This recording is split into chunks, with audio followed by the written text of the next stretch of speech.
Nah, maka itu nanti sebentar lagi terjadilah penghancuran alam semesta. Aku sudah berapa kali berucap sama anak-anak, apa aku bilang? Aku akan membumi-anguskan pemerintahan. Kalian buktikan itu. Kenapa harus dikembalikan bentuk kerajaan kembali? Bagaimana cara aku menghancurkan, membumi-anguskan pemerintahan? Pakai kekuatan alam semesta liaran. Selesai. Angus, gantilah pemerintahan kita namanya Kerajaan Brawijaya Nusantara.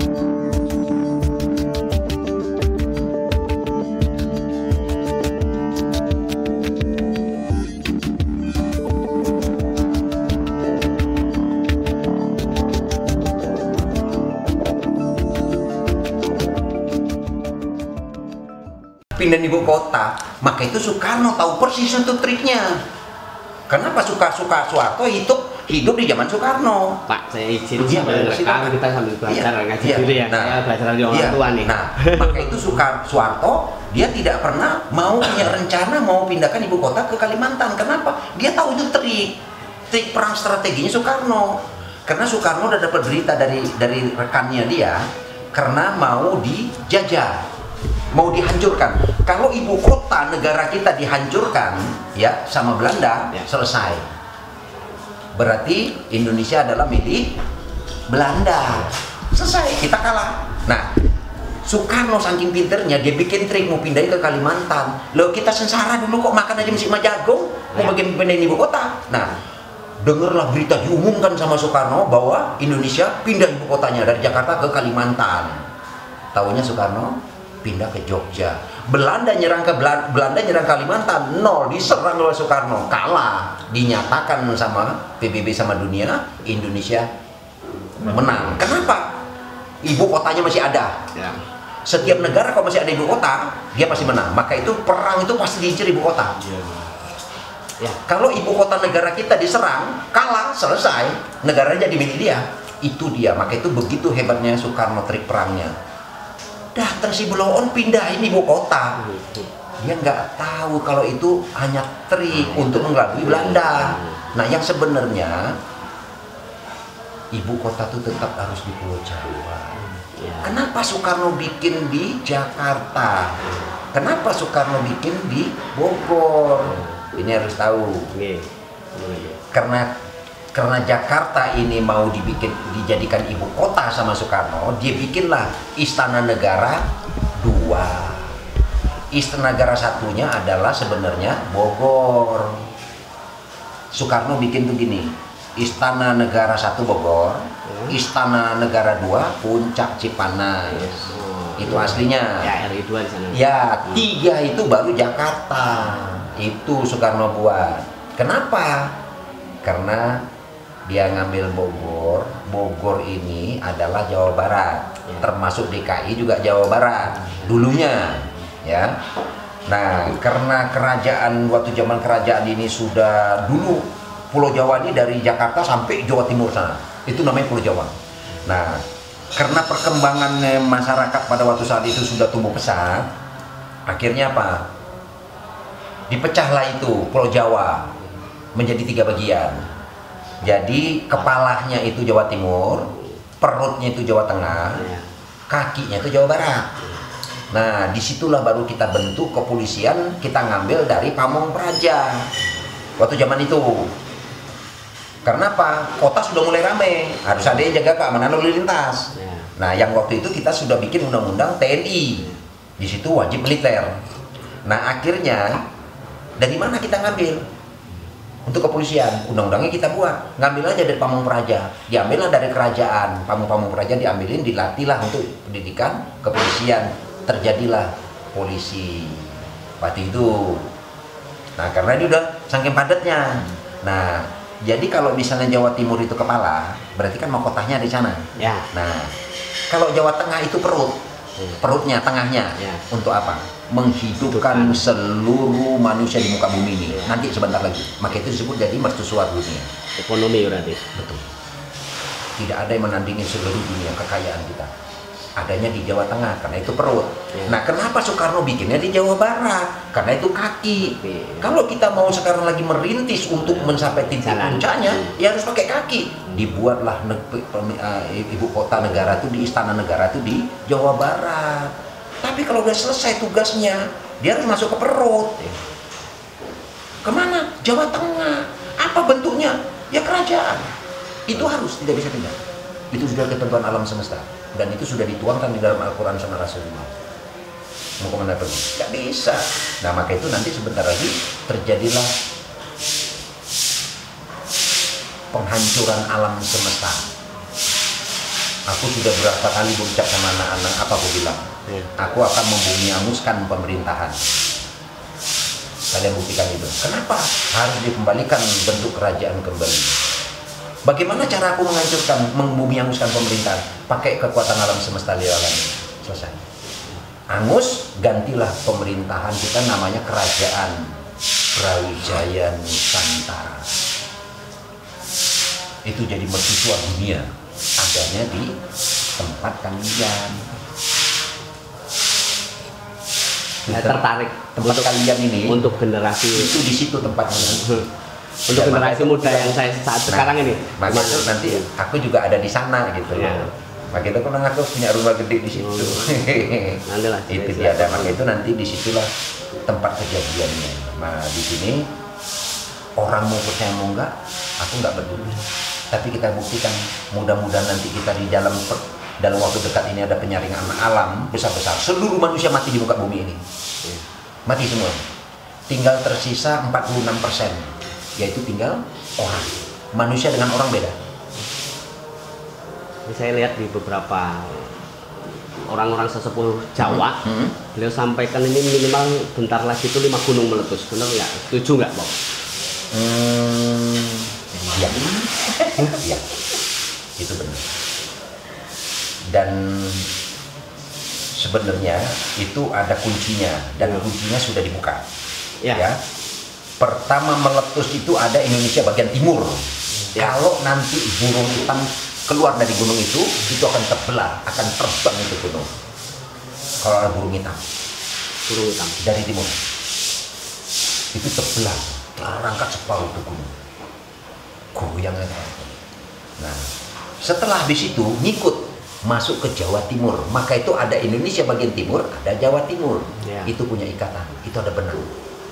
Kalau di Jawa Timur nanti keluar ayam. Ini sama-sama perempuan. Burung nanti hitam, buntutnya panjang, warnanya hitam. Perempuan. Ayam perempuan, burungnya. Yang di Jawa Timur ayam juga keluar dari gunung itu, perempuan juga. Itu akan. Ayam ini ayam apa? Ayam perempuan. Dia cara nandainnya keluarnya nanti dari gunung itu. Oh, langsung dari atas. Dari gunung itu dia akan keluar. Oh ya, maksudnya ayam dari gunung itu. Iya, dari gunung itu. Ayam alas. Iya, nanti dari itu. Nanti dari letusan itu ada ayam. Sebelum meletus, nanti semua masyarakat tahu. Kalau ayam itu keluar dari situ, semuanya tahu. Semuanya tahu. Nah, kalau itu begitu ayam itu keluar perempuan, itu terbelah gunung. Terbelah. Kok yang sana ini gunung, ini terbelah, ini terangkat. Yang di timur. Kalau yang di sini kayak kita buka tutup gitu loh, tapi separuh. Kalau yang di sini terbelah begini gunungnya. Jadi kalau ayamnya udah keluar. Nah sebenarnya itu sudah waktunya. Kita tinggal tunggu waktunya. Sebentar lagi. Kalau menurut hitungan aku pakai alam itu udah kita ngitungnya udah sekon. Jadi kalau manusia lahir itu kan hitungannya itu manusia lahir ya. Manusia lahir itu kan dari bulan. Habis itu dari minggu, dari hari, jam. Ya. 9 bulan, 10 hari. Jam, menit, detik, sekon, lahir ratu bayi. Nah ini tinggal tunggu sekon. Kalau kita hitung alam sekarang. Dari terjadinya alam dunia. Itu ya tadi. Begitu ini bersih semuanya, hancur, lulu lantah, tinggallah orang 46%. Dan itu sudah ditulis. Yang nulis adalah Rasulullah langsung di dalam rapat. Rasulullah sendiri yang nulis. Jadi sisanya itu tinggal 46%. Seluruh dunia itulah orang-orang yang beriman. Nah, kalau saya Jadi manusia dengan orang berbeda. Kalau manusia dia tidak memahami tentang iman, ya. maka itu ada manusia siluman, manusia jadi-jadian, Ya. macam-macam. Kalau orang tidak, maka itu Allah menyatakan di Al-Quran, hai orang-orang yang beriman. Ya. Itulah yang sisa 46%. Nah kalau penduduk Indonesia ini 260 juta, tinggal 46%, ya itulah jumlahnya. Paling tinggal 120-125 juta. Udah selesai. Segitunya manusia di Indonesia banyak mati. Kenapa? Ya kita lihat sifat manusianya kayak apa. Kita jarang ketemu orang itu, ketemu sifat-sifat orang itu jarang. Banyak sifat manusia. Kita lihat, oh ini manusia, begitu kita, oh ini orang. Ya. Lah kita jalan orang tuh bisa dihitung pakai jari ketemunya. Ya. Yang lain sifat manusia semua. Ya kita ngobrol gini aja bisa diem-dieman. Iya, itu dia tadi. Itu kayak gitulah kejadiannya. Bagaimana coba? Bahaya nggak kan? Bahaya. Nah ini satu lagi nih Pak. Ini sesepuh Jawa nih katanya lagi mau kumpul juga 100 orang ini. Ya saya baca. Nah mereka baru ada beberapa orang yang saya lihat masih aktif sih itu.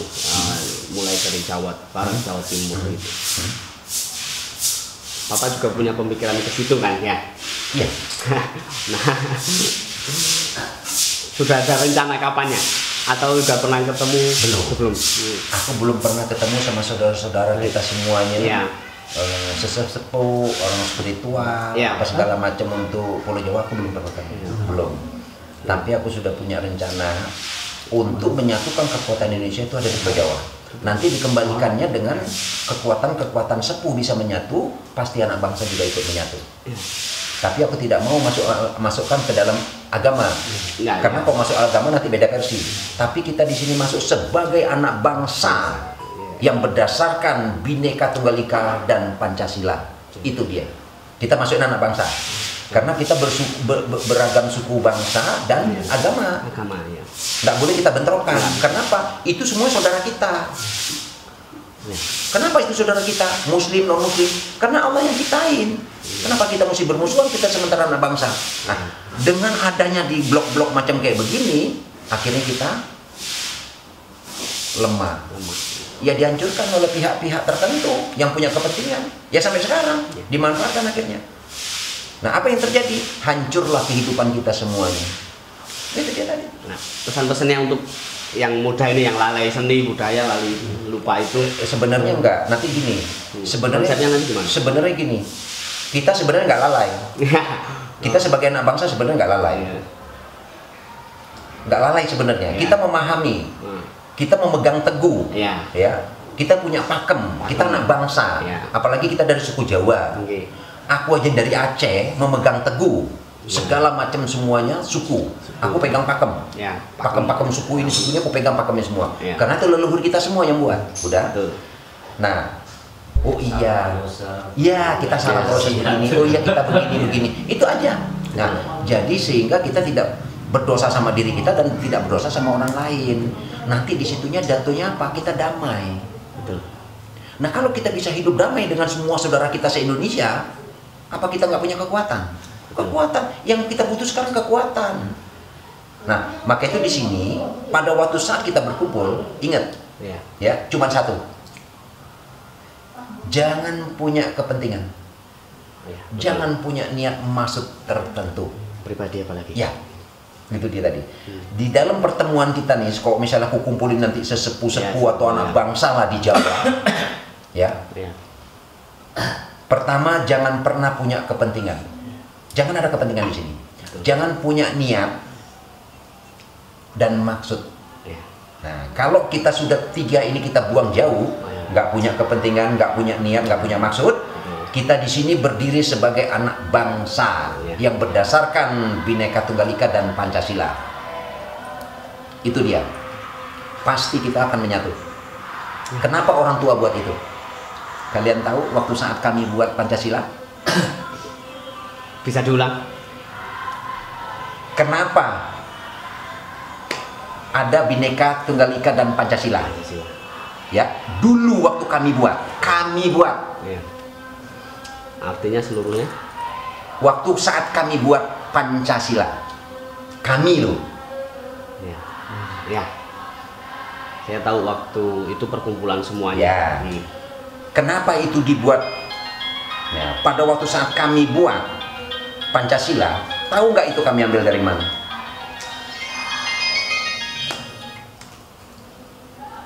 Jangan anak bangsa ini, apalagi sejarawan bikin pengakuan yang enggak ya macam-macam gitu loh. Ya, cerita yang awal judul, sok tahu semuanya. Ternyata blow on semua. Blow on. Kenapa mereka nggak tahu? Ya karena ngarang.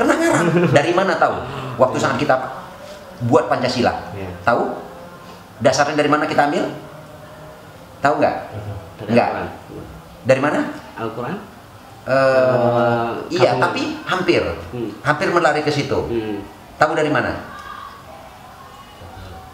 Nggak tahu. Tepatnya seperti apa? Nah, waktu saat kita bikin Pancasila, kita ambil dasarnya itu dari rukun Islam. Itu aslinya. Aslinya ya betul. Dari rukun Islam. Iya, betul sih. Maka itu rukun Islam itu ada 5 perkara, Pancasila juga ada 5. Nah, kita ambil dari situ. Betul. Nah, untuk apa kita punya Pancasila? Kalau bapak-bapak bangsa kita jadi pengkhianat semua sama Pancasila. Ya. Agung-agungkan Pancasila, tapi dia jadi pengkhianat sama Pancasila. Ya. Untuk apa kita jadi ulama? Ya. Diagung-agungkan rukun Islam, sementara ucap perbuatannya tidak seperti rukun Islam. Sama dengan bapak-bapak pengkhianat sama ulama pengkhianat berarti kan? Iya dong. Makanya setan yang paling nyata itu yang ya dekat tempat ibadah. Iya itu tadi. Nah, maka itu di sini. Kalau kita lari ke ulama, maka itu kita bisa membedakan antara ulama dengan pemerintah. Ulama larinya ke rukun Islam 5 perkara. Nah, kalau pemerintah pejabat larinya ke Pancasila. Ini isinya sama sebenarnya. Sama, betul. Karena yang satu ini untuk pondasi dasar kita, yang Pancasila untuk kita jalankan di dalam pemerintahan kita supaya pejabatnya bersih kayak rukun Islam. Tujuannya ke situ. Betul. Nah, bineka kita buat karena beragam. Kenapa? Kita ibaratkan seperti peribahasa. Sapu lidi itu kalau satu nggak bisa kita bikin bersih apapun juga nggak punya kekuatan. Tapi kalau kita satukan dengan jumlah yang banyak, kita bisa punya kekuatan untuk membersihkan kotoran. Nah, bineka tunggal itu fungsinya. Sehingga kita bisa menang melawan penjajah. Kenapa sekarang kok kita bisa pecah belah? Lah itu kan saudara kita sendiri. Malah kita fitnah, kita jelek-jelekin saudara kita sendiri satu sama lain. Sikut sana, sikut sini, tendang sana, tendang sini. Padahal itu mesti saudara kita semua. Bagaimana kita mempunyai satu kesatuan, itu Pancasila. Harusnya semakin dekat, semakin mengerti. Semakin mengerti. Katanya sudah zaman teknologi. Zaman IT, zaman teknologi, udah zaman apa segala macam, perang dengan teknologi. Kok ternyata kota itu masih blow on. Kenapa blow on? Dasar kita buang. Kita hidup teknologi canggih tapi nggak punya dasar. Ini yang bahaya. Kalau orang luar negeri teknologinya canggih, mereka pegang dasar hidupnya. Betul. Maka itu kuat. Nah, kenapa kita buang itu dasar hidup kita, Pancasila dan Bhinneka Tunggal Ika? Itu yang namanya orang tahu hulu nggak tahu hilir. Iya, hilir nggak tahu hulu. Itu tadi. Akhirnya apa? Air di gunung nggak tahu mau pergi kemana. Si hilir juga bingung ini dari mana. Kan gitu. Nah, itulah dia. Nah, makanya tahunya setengah-tengah. Iya, itu dia tadi. Nah, maka itu di sini hidup kita akan hancur. Maka itu di sini bagaimana kita sebagai anak bangsa kita bisa ngumpulin semua saudara-saudara kita kumpul di Pulau Jawa Tengah ini untuk menyatukan kembali anak bangsa se-Indonesia, se-Nusantara ini dengan ketujuannya sebagai anak bangsa Bhinneka Tunggal Ika dan Pancasila. Itu yang kita ambil. Jadi di sini tidak ada bentrok. Di sini kita nggak masukin tentang agama, tentang partai, tentang perkumpulan, ini kita nggak masukin semuanya. Dan semuanya tidak bertentangan dengan seni, semuanya adat, budaya. Dengan apapun juga tidak akan bertentangan. Kenapa? Maka itu kunci untuk menyatukan anak bangsa adalah Bhinneka Tunggal Ika dan Pancasila. Selain dari itu tidak akan bisa. Ya, memang harus diulang semua undang-undang sudah karena gini, sengaja kita buat itu dulu. Kenapa? Karena kerajaan-kerajaan dulu berdirinya sendiri-sendiri. Betul. Nah, dengan adanya itu kita mengumpul jadi satu. Jadilah Nusantara. Ketika dipecah belah, dipecah belah. Di Pancasila dipecah dengan undang-undang. Undang-undangnya yang salah kaprah. Yang salah kaprah. Nah, sebenarnya Undang-Undang Dasar 45 kita jangan diamandemenkan. Jangan pernah dirubah-rubah Undang-Undang Dasar. pondasi setiap bangunan apapun juga, termasuk pondasi bangunan negara, kalau dasarnya dirubah-rubah dia akan roboh. Betul. Kenapa? Dia makin lama makin lemah. Jadi kalau bisa Undang Dasar 45 ini jangan pernah dirubah-rubah. Yang boleh apa? Tinggal kita kembangkan. Kita kembangkan, kita tambahkan. Jangan diamandemenkan. Kalau diamandemenkan dirubah, hancur. Nah, jadinya siapa? Dari seluruh pejabat pemerintahan dari awal sampai saat ini, dia yang merubah jadi benang kusut, dia sendiri yang susah membenarkan kembali. Sampai sekarang siapa yang bisa membenarkannya? Benang kusut yang mereka buat loh. Karena sudah tumpang tindih, tumpuk menumpuk. Itu tadi. Setiap ada pemerintahan baru, nanti undang-undang dasar diganti, dirubah pakai yang ini. Lah ini nggak dipakai. Dasar itu nggak bisa. Jadi kalau kita kehilangan dasar, kita hidup di negara, negaranya akan hancur. Kalau di dalam pribadi kita, kita hidup ini kan ada sumbernya yang hidupin. Kita dari mana asal-usul kita? Di muka bumi ini? Kan dari ibu bapak kandung kita. Ibu bapak kandung kita. Kan dari beliau nih. Tapi kalau kita sudah lupa dengan yang dua ini, apa yang terjadi kita hidup di dunia ini? Hancur. Pemerintahan juga begitu. Kalau dasarnya udah rusak, dia rusak. Dasar kita dari orang tua kalau rusak, ya rusak. Hulunya udah nggak ada. Nggak ada dasarnya lagi. Kita nggak ada berpatokan. Kalau sekarang kita punya dasar diri kita pribadi. Oh, kedua orang tua kita. Apa yang pernah diajarkan sama kedua orang tua kita? Yang dibilang namanya orang tua ngajar anak pasti yang baik-baik, pasti yang benar-benar. Itu yang kita ikutin. Dasar negara kita juga pasti begitu. Soekarno dan rekan-rekan bukan Undang-Undang Dasar 45 itu pasti dipikirin untuk anak cucunya. Kenapa kok dirubah? Kenapa? Pejabat pemerintahan kita punya kepentingan, punya niat, punya maksud. Ini yang membahayakan. Katanya dia sudah bersumpah mengabdi kepada negara dan rakyat. Kok punya kepentingan? Ingat, di seluruh dunia pemimpin baik presiden maupun raja cuma hanya bisa dihitung pakai jari. Yang menjadi pemimpin atau raja tidak punya kepentingan. Dia memang benar-benar menjadi raja atau presiden untuk negara dan rakyat.